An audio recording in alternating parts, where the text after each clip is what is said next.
olive oil, rotten fruit.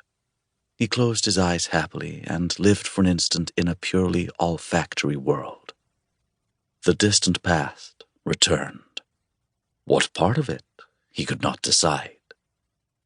The chauffeur, whose seat the professor shared, spoke to him without taking his eyes from the road. "Vous êtes géologue?" "A geologist? Ah, no, I'm a linguist." "There are no languages here, only dialects." "Exactly. I'm making a survey of variations on Maghrebi." The chauffeur was scornful. "Keep on going south," he said. "You'll find some languages you never heard of before." As they drove through the town gate, the usual swarm of urchins rose up out of the dust and ran screaming beside the bus. The professor folded his dark glasses, put them in his pocket, and as soon as the vehicle had come to a standstill, he jumped out, pushing his way through the indignant boys who clutched at his luggage in vain, and walked quickly into the Grand Hotel Saharien. Out of its 8 rooms, there were 2 available, one facing the market, and the other, a smaller and cheaper one, giving onto a tiny yard full of refuse and barrels, where 2 gazelles wandered about. He took the smaller room, and pouring the entire pitcher of water into the tin basin, began to wash the grit from his face and ears. The afterglow was nearly gone from the sky, and the pinkness in objects was disappearing, almost as he watched. He lit the carbide lamp and winced at its odor. After dinner, the professor walked slowly through the streets to Hassan Rahmani's cafe, whose back room hung hazardously out above the river. The entrance was very low, and he had to bend down slightly to get in. A man was tending the fire. There was one guest sipping tea. The Kaweji tried to make him take a seat at the other table in the front room, but the professor walked airily ahead into the back room and sat down.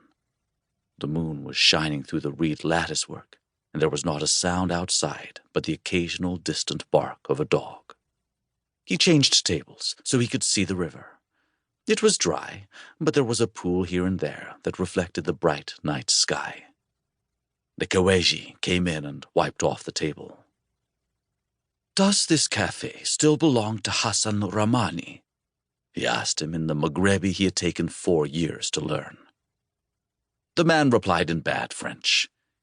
"He is deceased." "Deceased?" repeated the professor, without noticing the absurdity of the word. "Really? When?" "I don't know," said the Kaweji. "Want tea?" "Yes, but I don't understand." The man was already out of the room, fanning the fire. The professor sat still, feeling lonely and arguing with himself that to do so was ridiculous. Soon, the Kaweji returned with the tea. He paid him and gave him an enormous tip, for which he received a grave bow. "Tell me," he said, as the other started away, "can one still get those little boxes made from camel udders?" The man looked angry. "Sometimes the Regibat bring in those things. We do not buy them here." Then, insolently, in Arabic, "And why a camel udder box?" "Because I like them," retorted the professor. And then, because he was feeling a little exalted, he added, "I like them so much, I want to make a collection of them, and I will pay you 10 francs for every one you can get me." "Mstash," said the Kaweji, opening his left hand rapidly 3 times in succession. "Never. 10. "Not possible. But wait until later and come with me. You can give me what you like, and you will get camel udder boxes if there are any." He went out into the front room, leaving the professor to drink his tea and listen to the growing chorus of dogs that barked and howled as the moon rose higher into the sky. A group of customers came into the front room and sat talking for an hour or so.